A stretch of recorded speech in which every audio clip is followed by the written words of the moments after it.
Yo, welcome in, man. Today is January the 22nd. Welcome into the ChrisBeCappinn Show, top of the morning, boys and girls.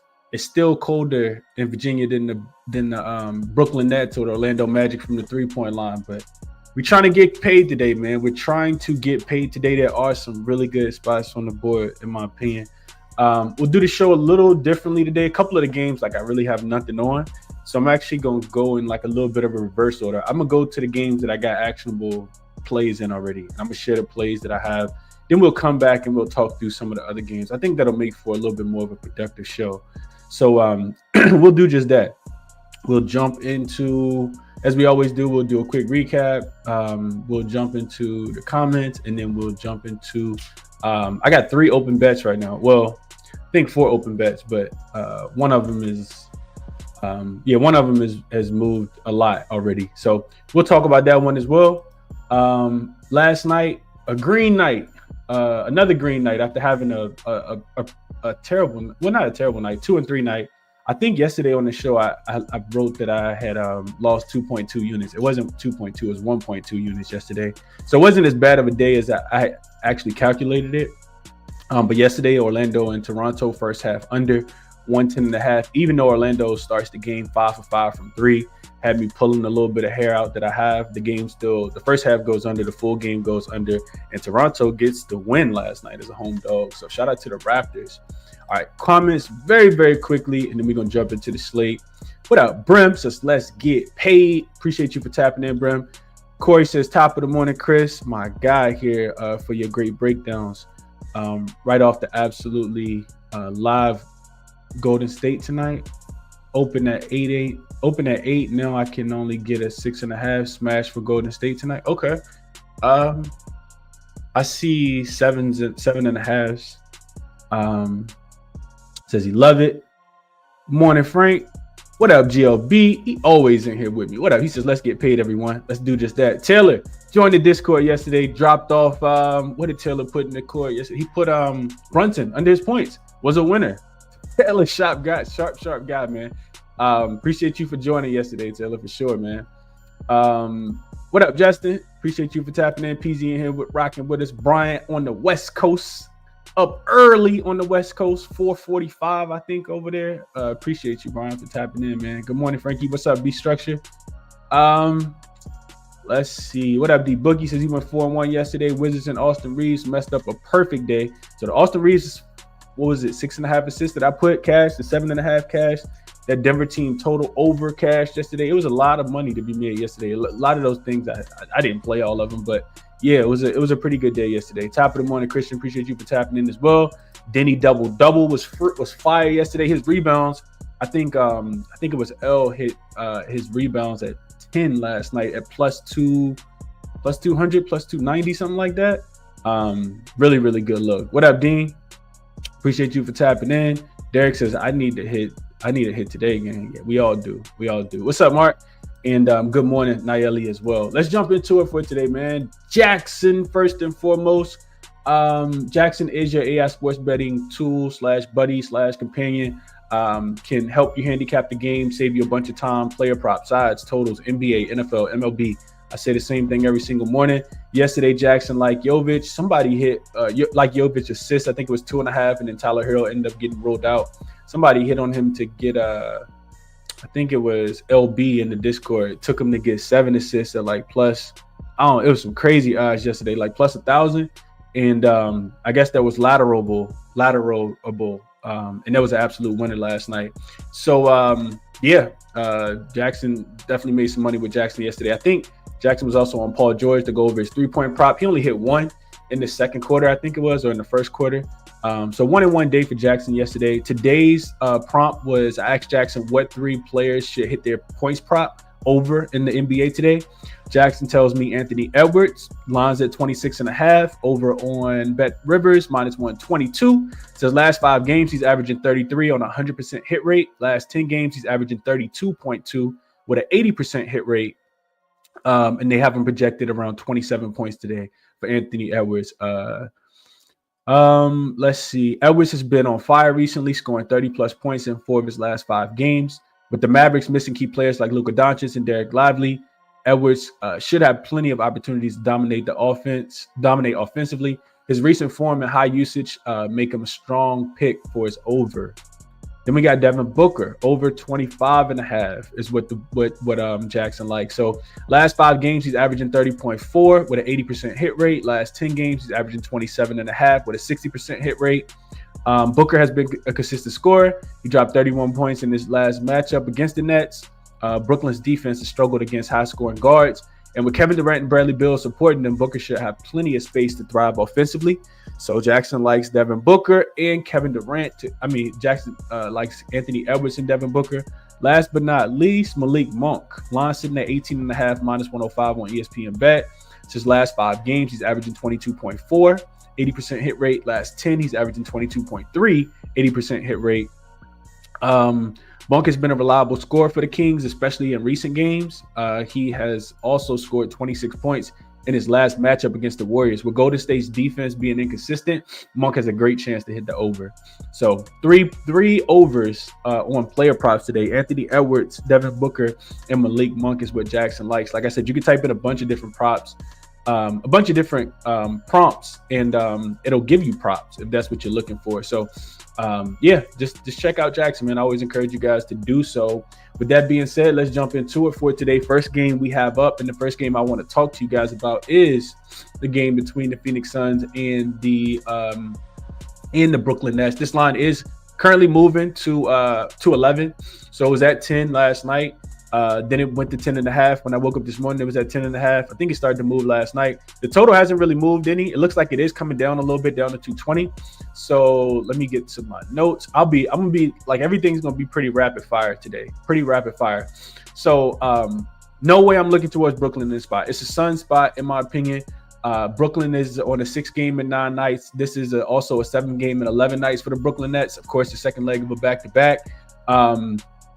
In my opinion, I think the Brooklyn Nets will, they probably rest Cam Johnson. I'll put this tweet down here at the bottom so you guys can see this as well. Eric Slater is one of the beat writers who cover the Brooklyn Nets. He said Cam Johnson is walking very gingerly to the locker room after tonight's loss.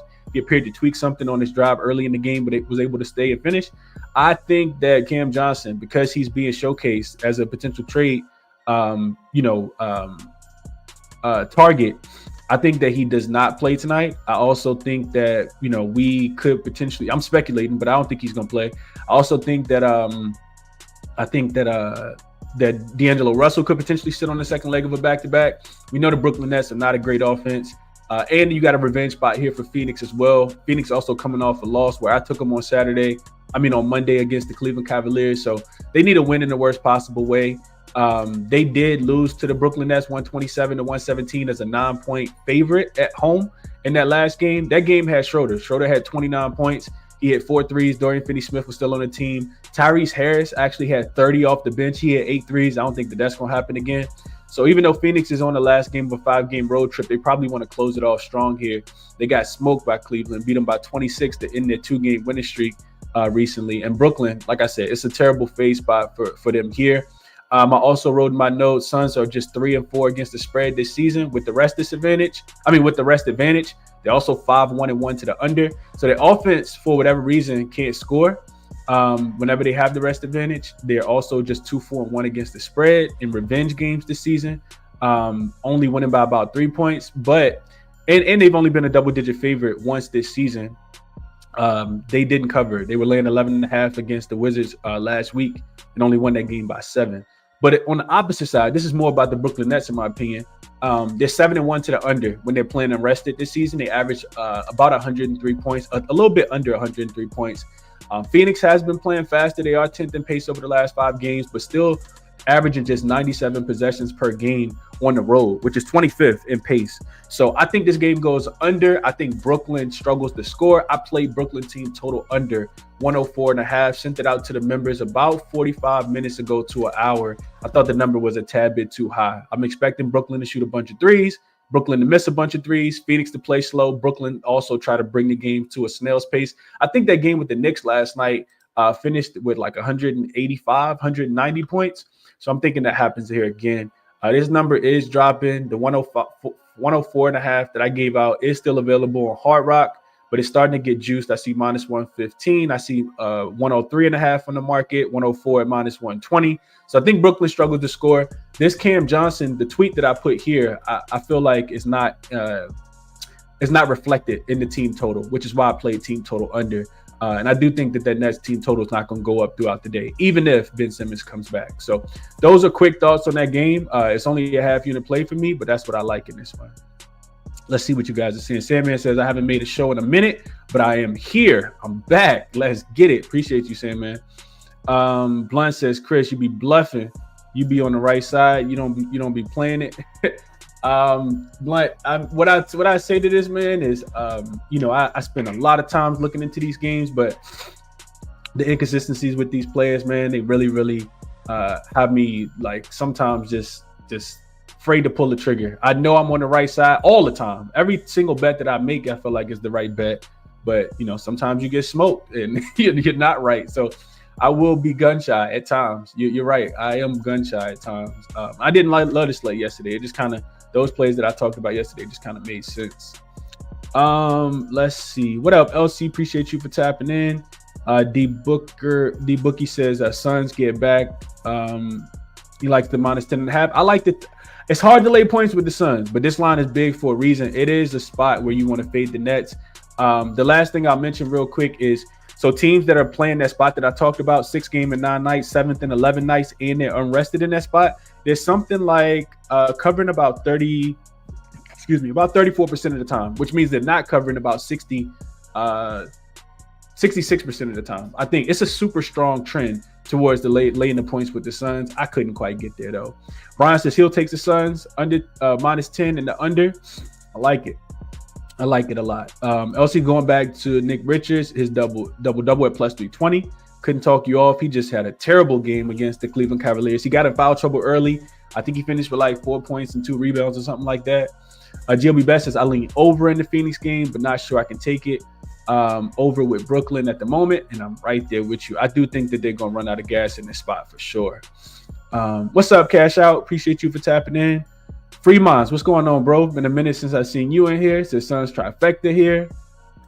Keely says, morning big card, let's lock in. Absolutely, let's do just that.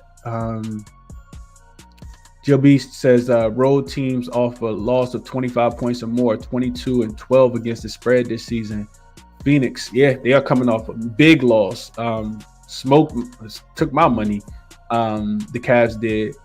Mark says I can't trust either one of these teams to do what's expected, and I'm kind of in agreement with you, Mark. I just think the Nets offense is going to continue to struggle to score. I think that they will struggle to score. I think there's something like 8-2 to their team total under in their last 10 games, and I'm expecting this game to be played with a pretty slow pace. So Nets team total under for me here. Detroit and Atlanta will come back to. I didn't play it. Mavs and Timberwolves I did play, so let's talk about this one. This line is up to 3 now. I sent this out super early yesterday. This was actually the look that made the most sense to me. It's the one that kind of spoke to me when I was looking into the games yesterday afternoon about 3 o'clock. Before I even did Cal's show yesterday, I was looking into this game like, this is a Minnesota spot, in my opinion, here. So let's jump into it. You got a Minnesota team. Injury report, I think, is the most important thing. Minnesota will be without Dante DiVincenzo, of course. He's out without a timetable. But outside of him, everybody else should be good to go. And I love the way Rob Dillingham stepped in Minnesota and played big minutes. I listened to the post-game interview. He said, at the beginning of the season, they asked him what changed. He said at the beginning of the season, he was playing a little more hesitant, thinking that he didn't really want to mess up, didn't want to make too many mistakes. And he said, probably just being around Anthony Edwards. But he said, now he doesn't really care. He understands that he's going to make mistakes, but that's how he learns. That's how he's going to grow. And I absolutely agree with that. He played big minutes in that Memphis game between him and Mike Conley, kind of filling in for Dante DiVincenzo. So that's first and foremost. And then on the Mavs side of things, you got Klay Thompson, questionable. Derek Lively, also listed as game time decision. Quentin Grimes is also listed as game time decision. He's listed as questionable. He didn't play in the last game. Najee Marshall is now on the injury report. He's listed as questionable with an illness. I'm not sure if they got something going back through the locker room because I know that they had recently. Luka, of course, is out, and Jaden Hardy is out. Dwight Powell's out. So you got a depleted Dallas team versus a Minnesota team that's really just going to be without one of their key players here.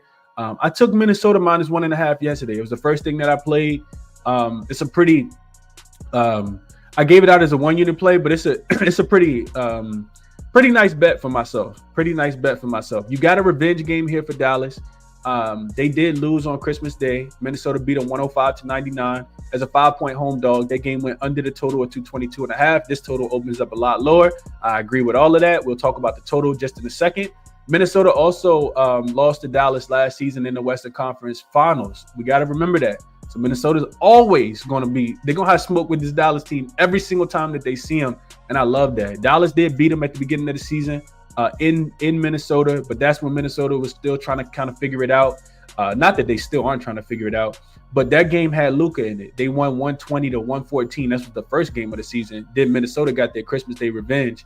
So you got a Minnesota team, not the greatest of spots because they have been traveling all over the place. I actually counted up the games. This is off 1 day's rest, short travel from Memphis to Dallas. That's not a long flight at all. 4th game in 6 nights. You don't love that. And they're coming off back-to-back losses. You do love Minnesota coming off back-to-back losses. At least I want Minnesota coming off back-to-back losses versus them coming off back-to-back wins. They lost to Cleveland, lost to Memphis. Probably should have beat Memphis in that game. They've lost 3 of their last 4 games, only covered 2 of their last 6. This is the 18th straight game where they are in a different arena. 18 straight games. You got to go all the way back to December the 19th when they hosted the Knicks and then hosted the Warriors, were the last time that they actually had back-to-back games in the same arena. But you look at this Dallas Mavericks team, this is a knife that I'm not willing to catch falling right now. They're 2-8 against the spread in their last 10 games. They lost to Charlotte, so they probably will be motivated in this spot. But I just think that the Minnesota Timberwolves are by far the lesser of the two evils here. They're 7-3 to the under in their last 10 games. Offense has really been struggling, including 4-1 to the under in their last 5. It's also the first leg of a back-to-back for the Dallas Mavericks. They got a game in OKC where they're probably going to get smoked tomorrow in that game as well. So we'll see which one they take more serious, but I'm thinking that they lose both, if I'm being honest. Now, keep it a buck with you guys. Minnesota is not a great clutch team. I don't like that at all. This is going to be the way that the point spread is indicating is that this is going to be a clutch type game, right? We got a 1-possession game based on the spread. Minnesota is 12-16 in clutch games this season. I don't love that, but I'm going through my notes. I'm doing my due diligence, and I found it, so I wanted to share it. The Mavs 7-1 to the under, playing first leg of back-to-back games this season, with the over coming in overtime against Miami early this season. They're also 7-3 to the under when they're playing revenge games, 5-1 in their last 6, and 4-1 if they're at home. So real quick, one of the things I want to show you guys, just so you can see my thought process in this game, I'm gonna go over just very, very briefly to TheMoneyBaller. As I always mention, there is a link in the description where you can get 50% off of TheMoneyBaller if you're interested. But this is just recent form, right? So I said Timberwolves 4th game in 6 nights. You don't really love to see that. You got the Mavs coming off a loss, maybe a bounce back spot. I don't think it's a bounce back spot at all. In-season revenge, yeah. First leg of back-to-back, right? If we get down here into some of the advanced stuff, this is the last 10 games. So you can see last 10 games right here where I'm kind of hovering the mouse over. This is last 10 games. So you got Timberwolves have won 5 of their last 10 games. The Mavs only won 3 of their last 10 games. ATS percentage, which is why I like the 1.5. You just need the Timberwolves to win the game by a bucket. Don't always talk about wanting to take points with the Timberwolves and not really lay too many points, which is why I wanted to get on this early. I would still play. There's still some 2s out there. Now, if the people get ruled in for Dallas, maybe you even get a better number. I didn't want to wait on this one, though. So if we look into some 4-factor stuff, right, you can see that the Timberwolves are shooting the ball better, effective field goal percentages. Well, just offensive rating. Offense is better than 14. Defense is better than 12. The Dallas Mavericks are 25th in offensive rating and 18th in defensive rating. So that clearly gives the advantage to the Minnesota Timberwolves, right? Offensive rating and defensive rating mean a lot. Then you get over here to effective field goal percentage. The Dallas Mavericks are struggling, 25th, which is 6th worst at shooting the basketball. The Timberwolves are 10th in shooting the basketball. You get into, effective field goal percentage allowed. Timberwolves, 3rd best defense. Dallas, 14th, so about middle of the pack. I mean, it's a bunch of different things. You can see scoring here. Timberwolves 17th, Mavs 23rd. Points allowed. Timberwolves allowing the 8th most points, Mavs 12th. So it's just a bunch of different things, in my opinion, here. And inside the arc, you can see, points, paint points allowed. You can see 3-point shooting.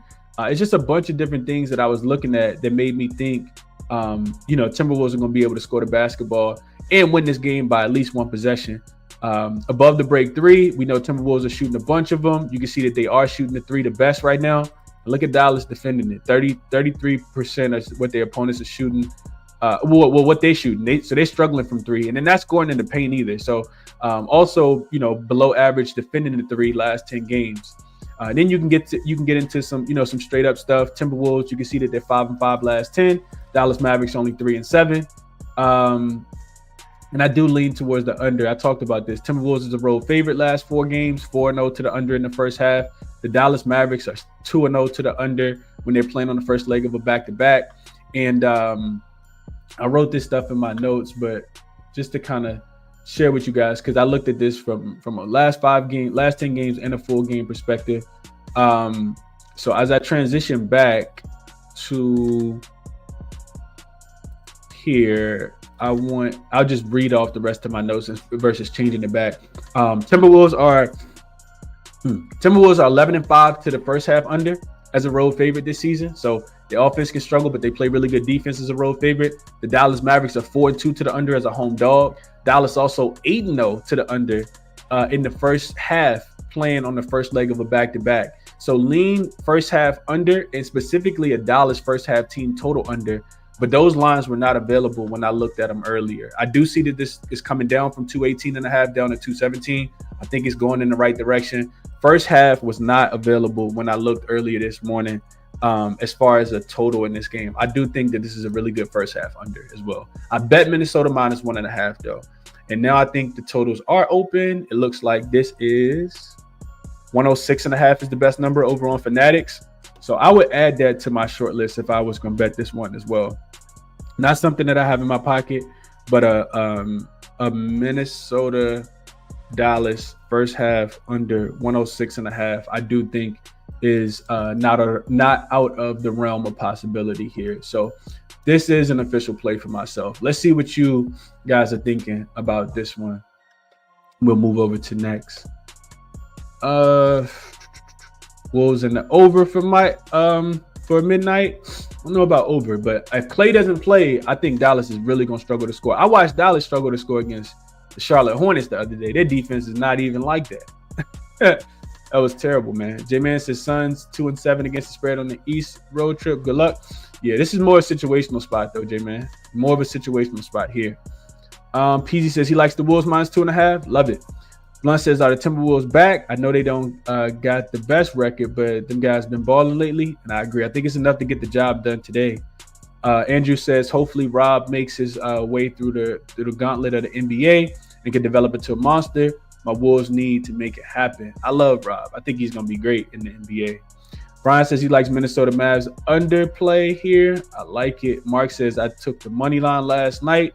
Yeah, okay. I like the money line too, but I got 1.5 on Caesars when they first opened it up last night. Let's see. Jaden Daniels over his rebounds. Jaden McDaniels over his rebounds, Andrew says. GLB Bet says, I have a lot of overactives today, which sketches me out, but I do like the over 217. So he's leaning a little bit more over. I think it could be a second half over. B Structure says definitely a Timberwolves spot. 18 games in a row is wild. That's crazy. I don't think I've seen that in a while. And I don't even know if I can go back and find it using SDQL either. I guess I could, but it would take me a while. There's probably a way to find it. I just probably don't know. SV says, and I like that over that you mentioned, might play that as well.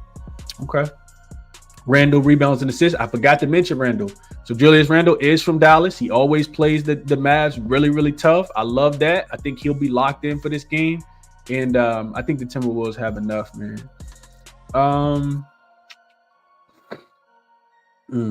Anthony Edwards, 25 points. Julius Randle, 12.5 rebounds and assists, and under for Dean.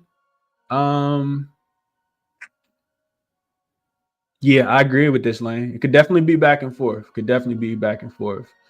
Justin says, I can't bet Timberwolves. I'll play Ant over 26.5 points, over 217. Straight bets for him. Kyrie over 4.5 assists is at minus 154. He learned how to pass overnight. I mean, he gonna have a ton of opportunities. They probably gonna send some doubles at him. Let's see. What else y'all saying about this one? Sam says, I'm with you. He likes the Timberwolves. JFX is hard to bet this game. Both teams have been so lackluster lately, but I do feel like the spread is telling us that take the Timberwolves. It's a Wolves spot in my opinion. Naili says she likes the Wolves. Line move to 3, Brim says. Honestly, I don't really care where the line be moving no more. Like, maybe a long time ago I cared. It's nice to, to get CLV. It sucks if it's trash. On Monday, on MLK Day, I had CLV on every bet. I went 2 and 3. We got Cavs. We got Phoenix +8. They closed at +7. That lost. We got over in the Charlotte and Dallas game at 222.5. That lost. It closed at 224. So CLV don't mean as much to me. I don't care if the line moves against me. It's all about my cap. Let's see, a couple more. 1780 Guap says T-Wolves get back spot. When they came to play Memphis the other day, you could tell that the pace was to win. The arena was screaming defense for 3 quarters. My Grizzlies slipped through the cracks. Yeah, that's a fact. They probably should have won that game, and that's why I like the Timberwolves. That was a cherry on top, which is why I like the Timberwolves today, is because they lost that game. If they would have won in Memphis, I wouldn't have liked them as much. But I think that they're the better team right now in current form. And hopefully the analysis that I share with you guys would make you think that way as well. But we'll see how it goes. All right, next one up, we got Cavs and Rockets. We'll come back to that. Bucks and Pelicans. So this is the third play that I'll share really quickly. Bucks and Pelicans. This line opened at 8, is now down to 7. I see it all the way down to 6 now. And the total is continuing to move up. It opened 230.5, and it's up to 234. So I'm looking at this total last night after handicapping the game, and I'm thinking to myself, it's got to be an over, right? And what I ended up landing on was Giannis actually up and over his points prop here. So let's get into it. Injury report on the Milwaukee Bucks side of things. Pretty much at full strength. AJ Green is already listed as out. Beauchamp is listed as game time decision, and I think Chris Middleton is probable for this game, so he should play as well, especially being that they are pretty rested in this spot. Big rest advantage here. And then on the Pelican side of things, you got Misi, who's listed as game time decision. I think he's truly questionable with an illness. He didn't play in that last game against Utah. I think he missed both of those games. Yeah, he missed both of the Utah games. So he could be a little rusty or a bit rested. DeJounte Murray, also game time decision. Zion didn't play in that game against Utah, the second one, and he's also game time decision. Brandon Ingram and Herb Jones continue to be out. So you got a situational spot here where the Bucks are coming off 2 days rest. They've won 4 straight games. All of them have been by double digits. Since losing to the Knicks by 34 about a week and a half ago now.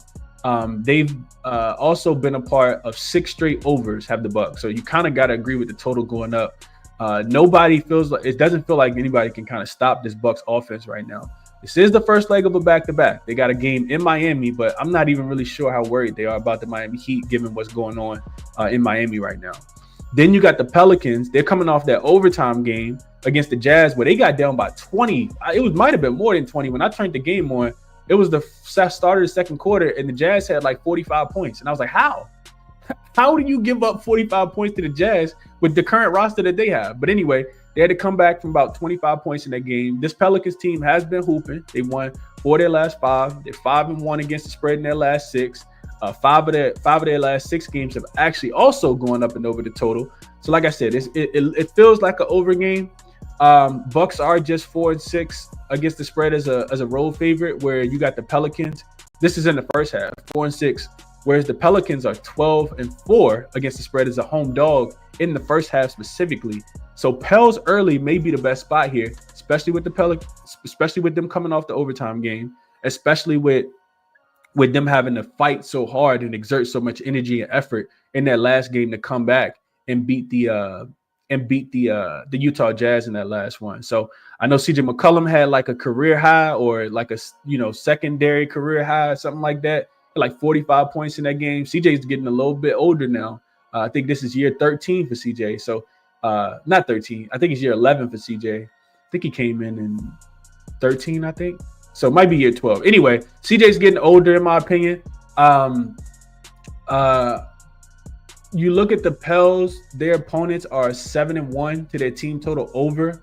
The Pelicans are at the rest disadvantage. So this is already not a great defense. If Misi doesn't play in this game, I think that there is absolutely no rim protection. Giannis downhill to the rim. The same thing I was saying about Zion against the Pelicans, against the Jazz defense, is kind of how I feel about Giannis in this game. I played Giannis up and over his points prop. You look at the Pels, they're playing so much faster recently. Both of these teams are top 10 in pace over the last 5 games. Giannis had 35 points and 14 boards on 68% shooting the last time that these two teams played. He had 28 points and 5 boards. 28 points and 5. Zion had 28 points and 5 boards, and then CJ had 25 and 7 the last time that these two teams played. So we'll take a quick trip over. Now buckle up, put your seatbelt on, your hard hat. We're just going up the street to Outlier, and Outlier, there's a link in the description for a 7-day free trial as well. This is Giannis this is Giannis full form. His points prop was listed at 30.5 when I sent it out last night. I think we got -115. I do think that this is moving to 31.5 on most books, but I'll double check it real quick. I like Giannis to score today. Even if Misi plays, he's not enough. If Misi doesn't play, I still don't think he's enough. Let me just go to my notes real quick, because I put this in the write-up that I sent out last night.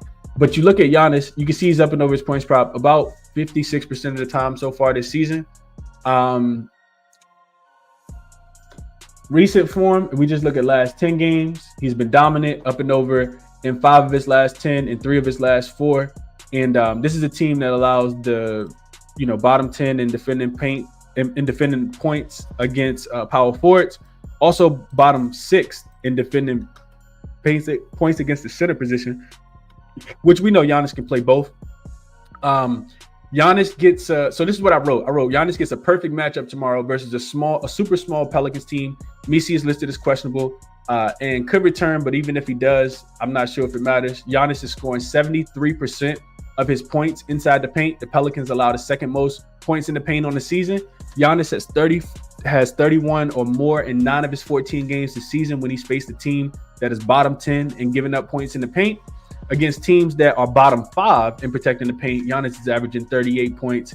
He has a game of 38, a game of 41, and a game of 42. Both of these teams are playing at a top 10 pace as well. Should be tons of scoring opportunities for Giannis in this one.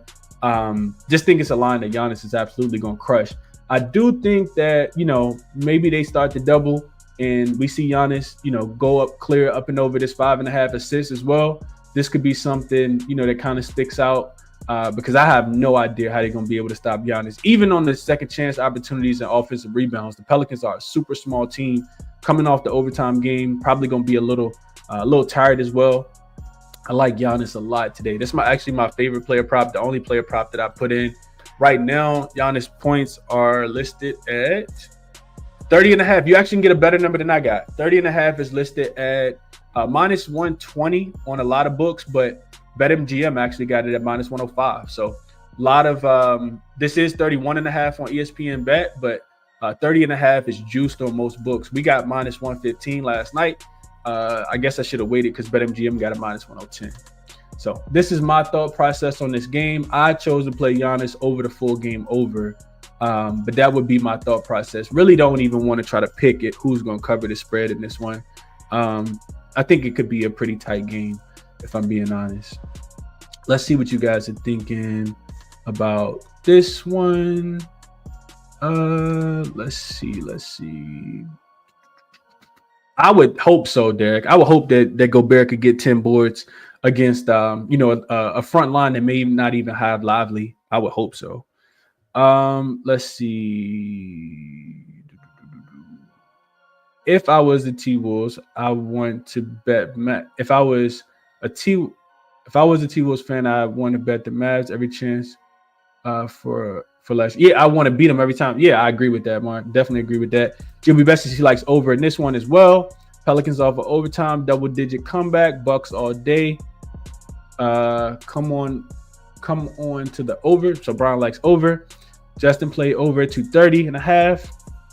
6.5 for the Bucks right now. Yeah, I see the line continuing to go down. I don't know how much I agree with that.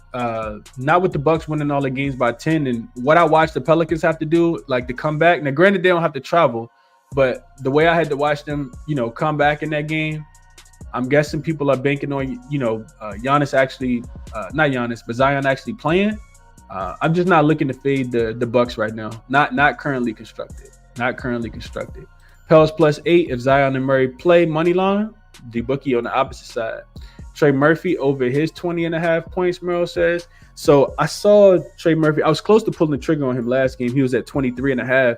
He shot the ball so poorly, and granted, it could have been some of CJ just being super hot, but he had to go to overtime just to get the 24. Appreciate this comment, Coach. Dame and CJ face off. They should show up tonight. Both teams coming off significant performances. Underdogs off an overtime game are 3-7 to the over. Like it, GLB bets. I do like that a lot. Let's see. Appreciate you, D Bookie. Giannis over his points. Love it. Love that Taylor likes it. He says Pels 26 in limited transition points, 29th in defending the restricted area. Giannis scores 79% in the restricted area. So some of the same notes that I have here. 22% of his points in transition. Over in 8 of his 11 games versus the worst, versus 20th or worst in transition. Love it. I love it. Bucks do play tomorrow, Tony. They do play tomorrow. They play in Miami tomorrow. I think the game is in Miami. Brian says Pels +6. T-Wolves money line. Kings -7. Naeli says she likes the Pels plus the 8.5.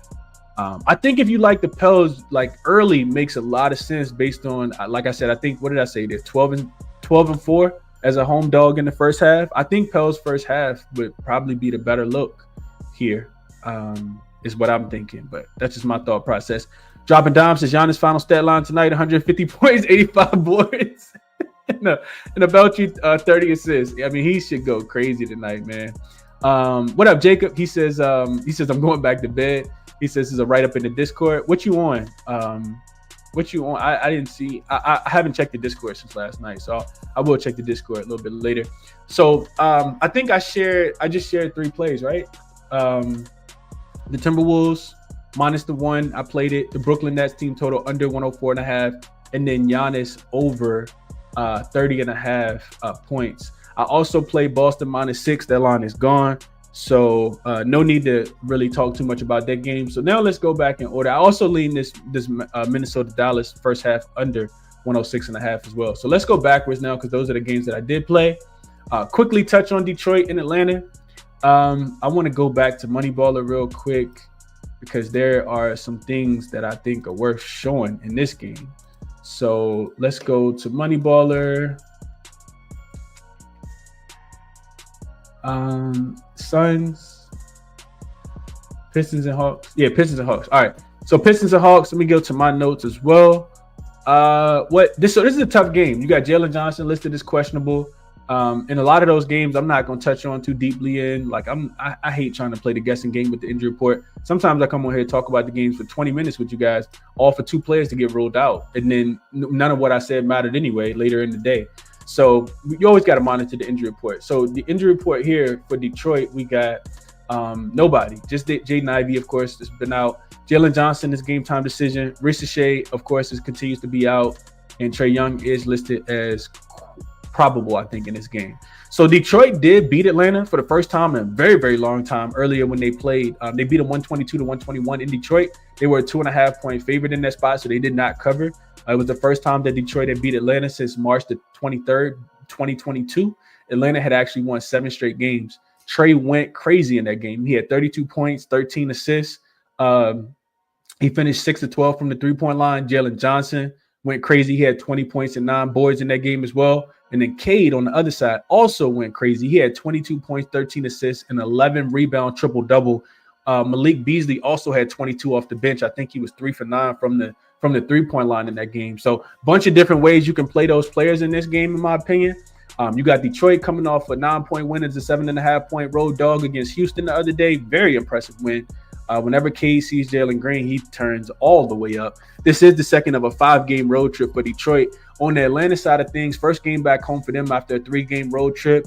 Terrible spot for Atlanta, in my opinion, here. They played 9 of their last 10 games on the road. They lost in the Garden after a really strong first half against the Knicks on MLK Day, and it's the first leg of a back-to-back. They got Toronto coming to town tomorrow. So trends all favor Detroit here. I talked about this on Monday, but they're 12-5 now as a road dog. Typically, you want to get them catching points. 12-5 as a road dog. You got the Hawks that just 3-7 against the spread as a home favorite. Last 5 games, Detroit has played Atlanta. They're 4-0-1 to the over in these head-to-head matchups. Hawks are 7-1 to the over in revenge games this season. They've cleared their team total in 6 of the 8 games so far. So you got a revenge game here for Atlanta. They should be able to score. Hawks are also 9-1 to the over if they're a home favorite this season. Detroit is 11-5-1 to the first half over if they're a road dog. So real quick, I want to pull that up and show you guys what that looks like. So all these numbers are here. You got over under numbers here. Should be some pace in these games. So this is also last 10 games. So let me just let this refresh and go down here. You can change this to full season, and then it just loads up here. And it takes a couple seconds, and then boom. So full game over under numbers are here. Hawks 9-1 to the over as a home favorite this season. The Pistons 11-5-1 to the over in the first half as a road dog. And you can see that their team total is 11-6 to the over. They jumped out on Houston the other day. I think they can do the same thing here to the Atlanta Hawks. I think it's a terrible spot for Atlanta. I didn't play the game, just kind of sharing notes. The other thing I wanted to mention is this. This is one of the most strongest trends you're going to find on like in the NBA in general, but shout out to MoneyBaller for having it. The opponent's team totals when the Hawks are a favorite, we talked about this a couple weeks ago, 10-0 to the over are the opponents when the Hawks are a home favorite. So every single time that the Hawks have been a favorite, the opponent had gone up and over their team total. And it makes sense, in my opinion, to kind of stay away from the spread. Just take Detroit to score the basketball. Their team total right now is 116.5. The last time that they played earlier this season, they ended up with 122 points. They won 122 to 121. So I think that they should be able to get to 117 today. That's the way that I would play, especially if Jalen Johnson doesn't go. I think Detroit absolutely can kind of name their number here. So that's the way that I would end up playing this one. But again, shout out to MoneyBaller. The Hawks as a favorite between 2.5 and 7, not a number you typically want to lay. 1-9 against the number. So I know both teams have actually been playing pretty good basketball. It's a tough game to bet, but just kind of sharing my thought process. I would be looking at a team total up and over for the Detroit Pistons in this game. I think that makes the most sense based on what I saw in my numbers. Definitely a great player prop game. Some looks at some stuff on Cade, maybe Trae Young up and over his assists. I do think you got to watch the Jalen Johnson news though and see what happens with him. Hawks to win, but Pistons cover. Hawks gonna win by 1 or 2 if both Trae and Johnson play. D Bookie says. Do I like it? But as long as Jalen is in and Okongwu is hooping, Jacob says. Merrill likes Duran, 20 points and rebounds. Mark says he's leaning Detroit plus the 2.5. Brian says Detroit 2.5 as well.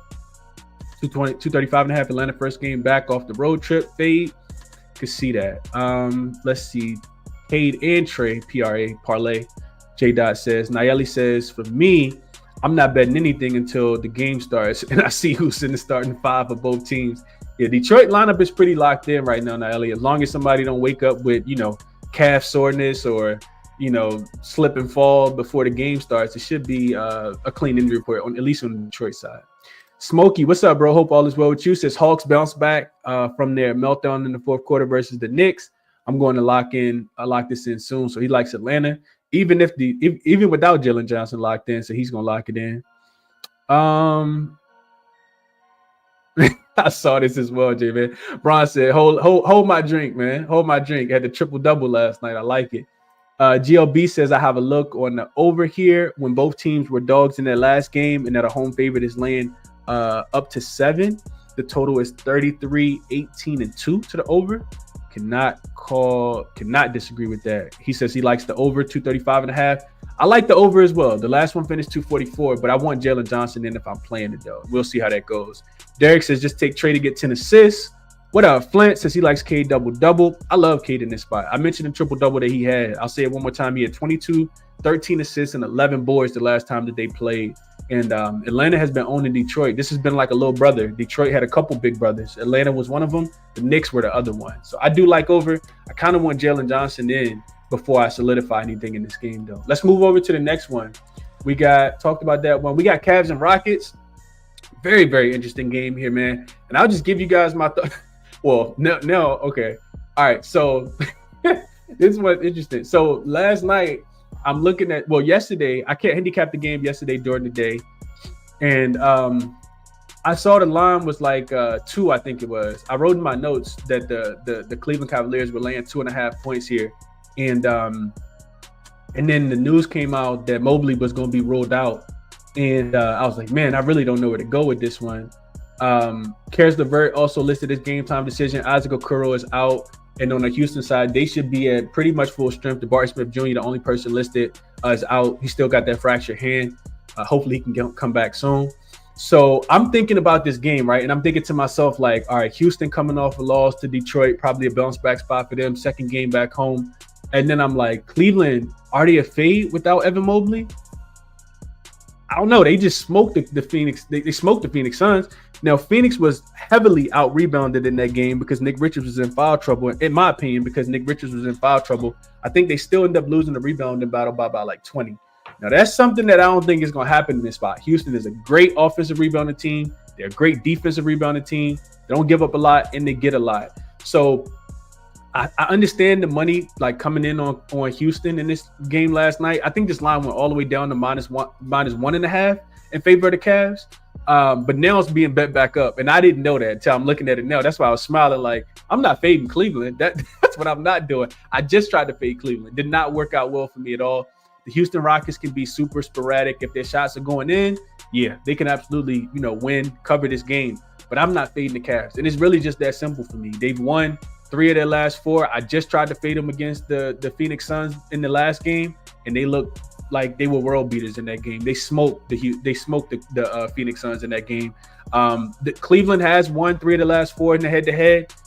Houston did win the last one last season, though, 117-103 as a 5-point home dog. So you got that in your back pocket if you like the Rockets here. The Cavs are 8-2 straight up, and really you just need them to win the game in this one. They're 8-2 in the last 10. Back-to-back wins versus the Timberwolves and the Phoenix Suns. They covered both of them, and they got Philly on Friday. You look at the Rockets, like I said, second straight home game, lost to Detroit by 11 as a 7.5-point favorite. They do play again in Cleveland on Saturday for their next game. And before that last loss against Detroit, they had won 8 of their last 10 games. So it's a difficult game. Maybe I'll look a little bit deeper, but I think this is one that I really just want to be on the sideline with the popcorn watching. I do think the Cleveland Cavaliers, even without even without Evan Mobley, can win this game. I just think that they have a little bit too much offense for the Rockets. I struggle with seeing the Rockets being able to keep up as far as scoring goes, especially with the way that Cleveland moves the basketball and scores so well.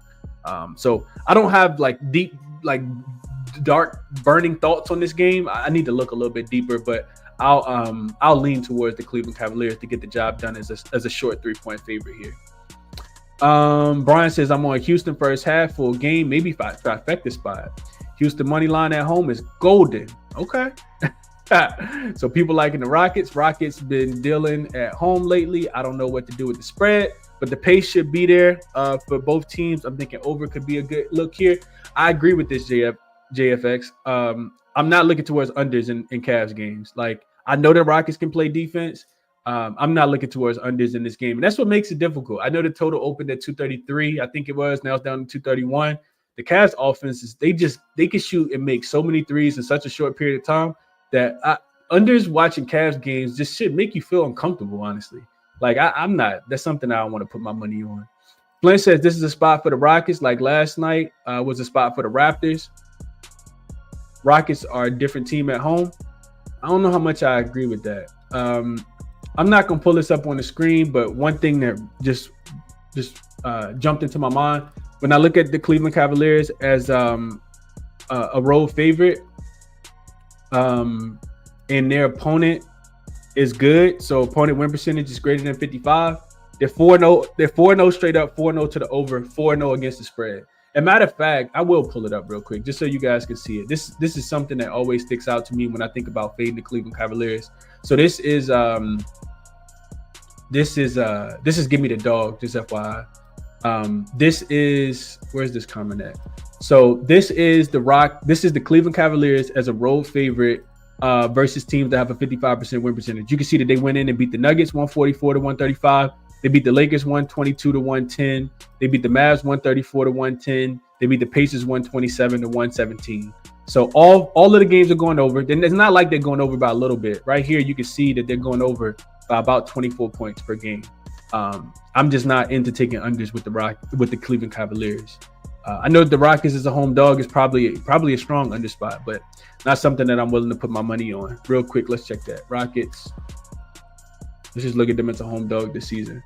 2-1 straight up, 2-1 against the spread. These games have been going under by about 7 points right here.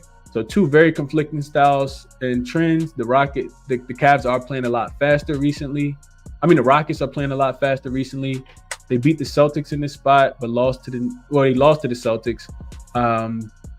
Beat the Thunder and beat the Knicks in this spot. Both of these games though came before Christmas, so it's been a while. And I do remember the Celtics cleaning them up in this one here. Really, really difficult game to bet, in my opinion, because both of these teams are really hot right now. I just know with my money, I'm not fading the Cleveland Cavaliers. That's all I know. Let's see. Brian says he likes under. Burns says line is going to 3. Rockets +3 now. Van Fleet over. Dylan Brooks rebounds over for D Bookie. Sandman likes the Cavs. A lot of people I figured people would like the Rockets. Cleveland money line. Cavs team total over from Michael. J-Man says Cleveland 6-1 versus the West on the road. 6-1 to the over. Rockets 3-4 ATS at home. 4-3 to the over. Okay. Nolly says Rockets +2.5, but can't run to the window with it. Garland and Van Fleet under points, rebounds, and assists, depending on the numbers of my under PRA guys. Mark says I've been betting Houston first half, but don't feel it against Cleveland. I'll be watching with you, Chris, protecting my Minnesota bet. Yeah, I think sometimes you don't have to bet all the good games. Sometimes you just watch them. This is how I feel about this one. If Cleveland had Evan Mobley, I probably would be looking towards the Cavs. I know that Cleveland dominated the boards against the Suns the other day, and I don't think that they're going to be able to do it. That gives a slight lean, in my opinion, to the Rockets. Without Mobley, I think it's going to show a little bit more in this game than it did in that last one. Not enough for me to bet it, though, Mark. It's my thought process on this one. Jacob played under 232. Let's see. Hard to go against a team, but that one's that got one ATS loss.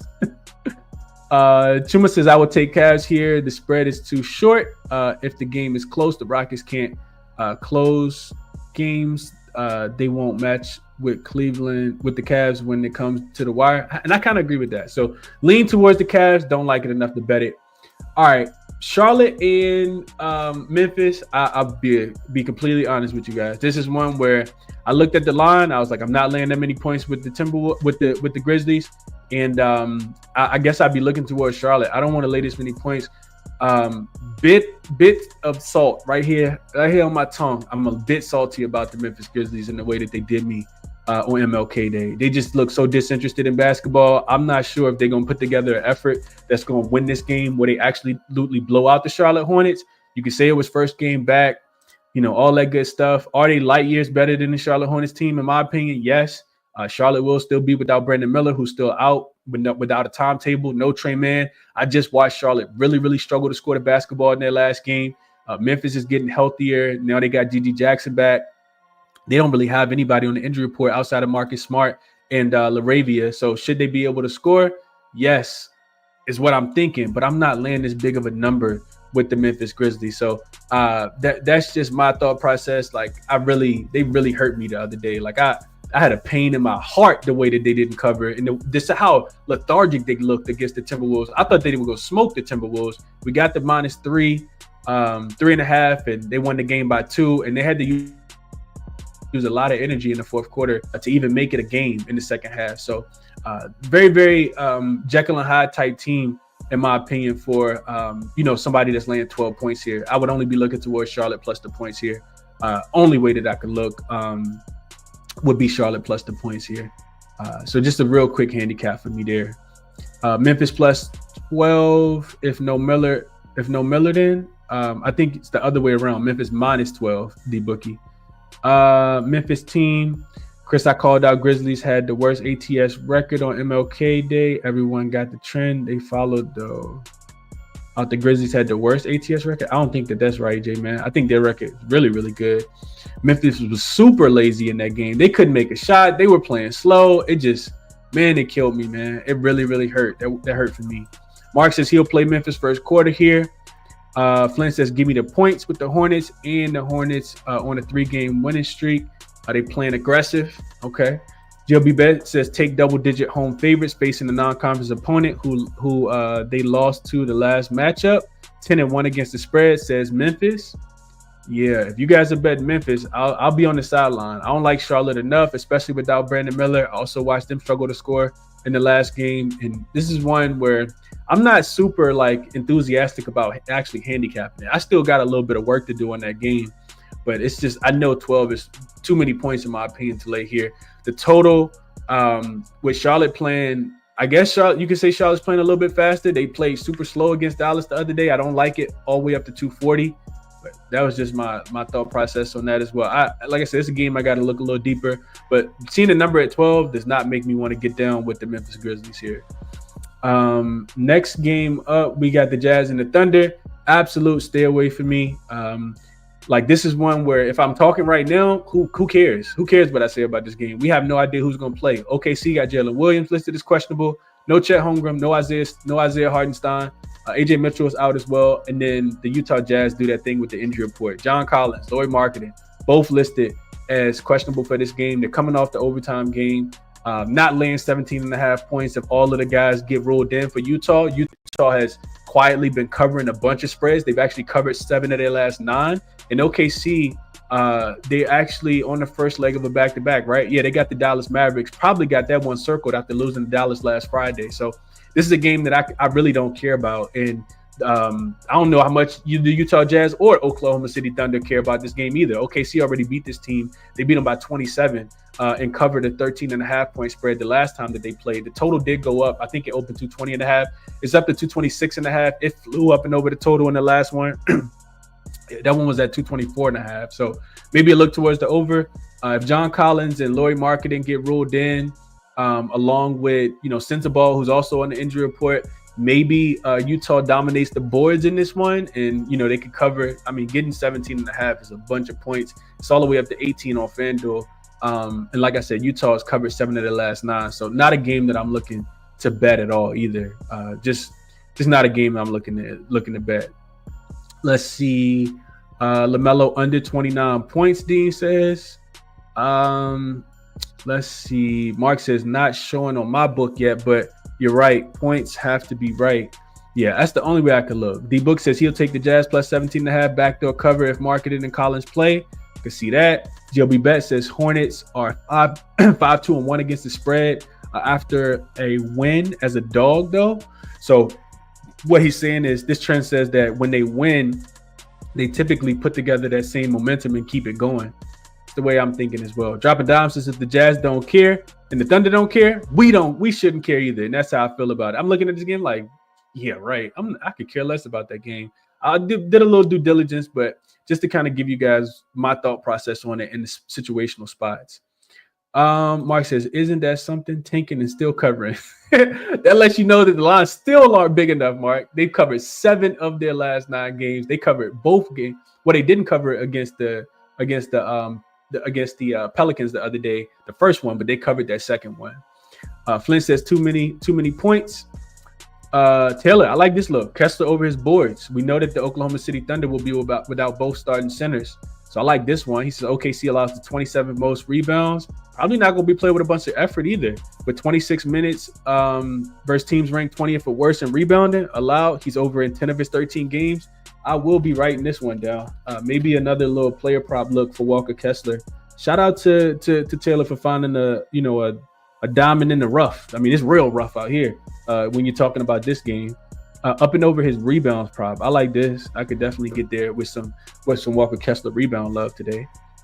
Christian says, "Let's go, Walker." He loves Walker Kessler. He did have a double-double in that last game against the Pelicans as well.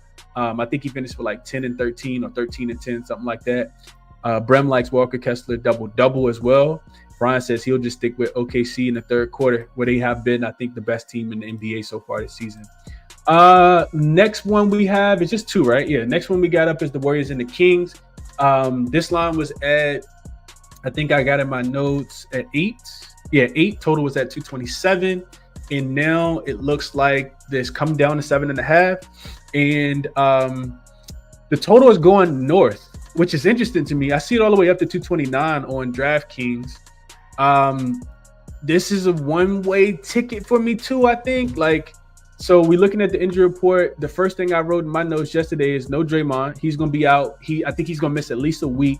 So he's going to miss at least the next 4 games for the Golden State Warriors.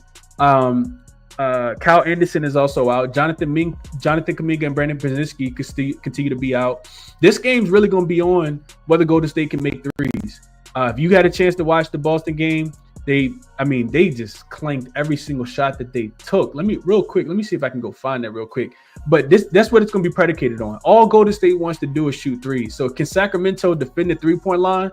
That's the answer. If you can figure out the answer, you can figure out how to bet the spread on this game, in my opinion. And if I had to lean, I would say that they don't. You got a Golden State team that's coming off a 40-point loss. They just lost by 40 to the Boston Celtics on MLK Day. They were getting 9 points in that game. The total did stay under the 225 because they only scored 85 points. They also lost by 30 the last time that they played the Sacramento Kings, 129-99 at the beginning of the month. That was on January the 5th. They were actually 3-point dogs in that spot. So this line shifting, a lot. I typically don't like to bet against teams that are coming off a 40-point loss. Can't look towards the Warriors right now, though. It's really that simple, man. Cannot look towards the Warriors at all right now. Real quick, last game, the Golden State Warriors shot 14 for 53 from the 3-point line, 26%. Steph hit 4. Nobody else even hit more than 2. Buddy Hield is really struggling right now. He went 1 for 4. He is playing against his old team. Dennis Schroeder went 1 for 4. Wiggins went 0 for 4.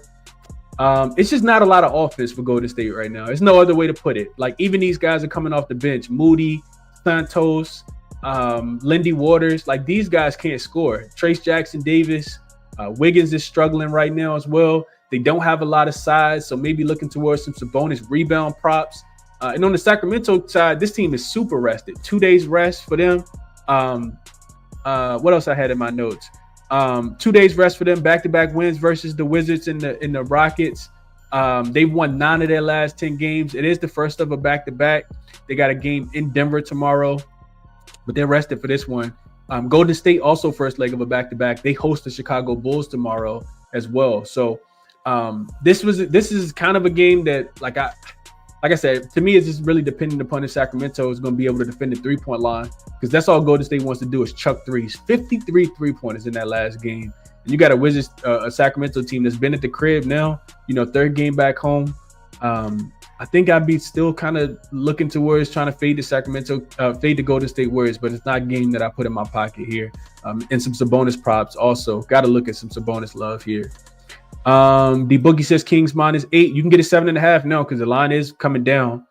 GLB Best says purely a system play. I bet the under 227 last night. Got a bad number, but it is what it is. This is the revenge game under system, and I absolutely agree with that.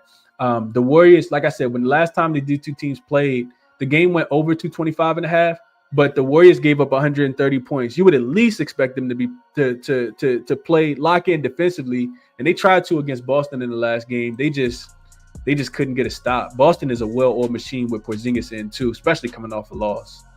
Let's see. Warriors not laying that many points with the Kings, Sandman says. No Kuminga, no Warriors. I'll take Sacramento. They're hot, Brian says.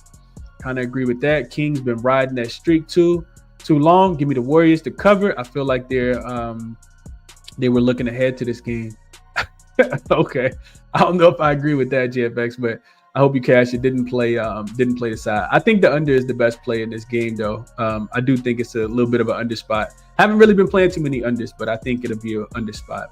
1780 Guaps is back in the Warriors as an official donation. Kind of agree with that. Up to 228.5. I see that as well. I see a 229 over on Bookmaker right now as well. So total is actually going. DraftKings got a 229 as well. Total's going the other way from what I'm thinking. Taylor says if you want to get sweaty, Hill to hit 3 threes at plus 125, projected to have 22 minutes, even filtered with Steph in the lineup. So with 20 plus minutes with Steph and versus teams ranked 20th or worse versus the above the break 3, he's over in 6 of his 9 games. Okay.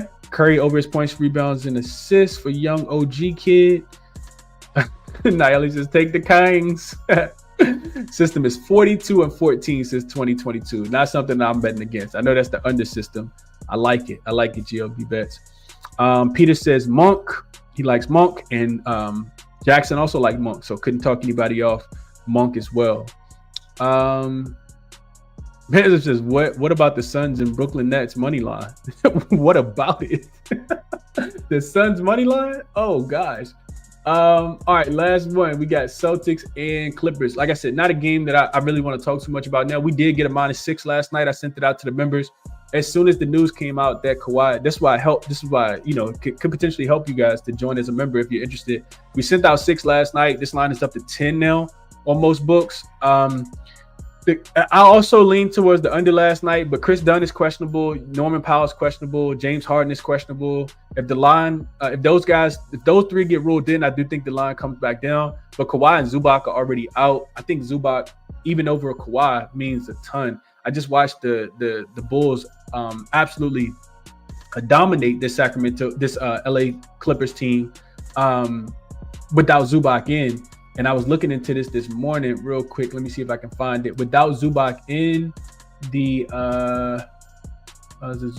without Zubac in, I mean, you having to turn to some guys that probably shouldn't be starting at center. Let's just put it that way to be nicely. Their offensive rating really drops a lot. They're only averaging 106 points per 100 possessions with him off the floor versus 114 with him on the floor. The defense also gives up about 3 more points per 100 possessions. So it's about a 9-point swing without Zubac in. They're +6.5, closer to 7 with him in, and a -4 without him in. So this is one I kind of got ahead of it. I know I always talk about Boston not wanting to take them coming off a 20-point win or more. I think they're just 2-7 against the spread. Here's the thing, though. Boston is playing with Porzingis in. With Porzingis in on the road, their defense is really good. They're 9-1 to the under with Porzingis in. It's also a spot where Boston isn't playing on the second leg of a back-to-back, so they're going to have a full roster here, and I do think that they get the job done. I'm not big on backing Boston after coming off a big win. I do think the 6 was a gift because that line did not have Kawhi priced out, did not have Zubac priced out, which is why I jumped on it early. So I'm not going to talk too much about that. I still lean maybe towards the Clippers team total to go under. If I had to bet anything right now, that team total is 104.5.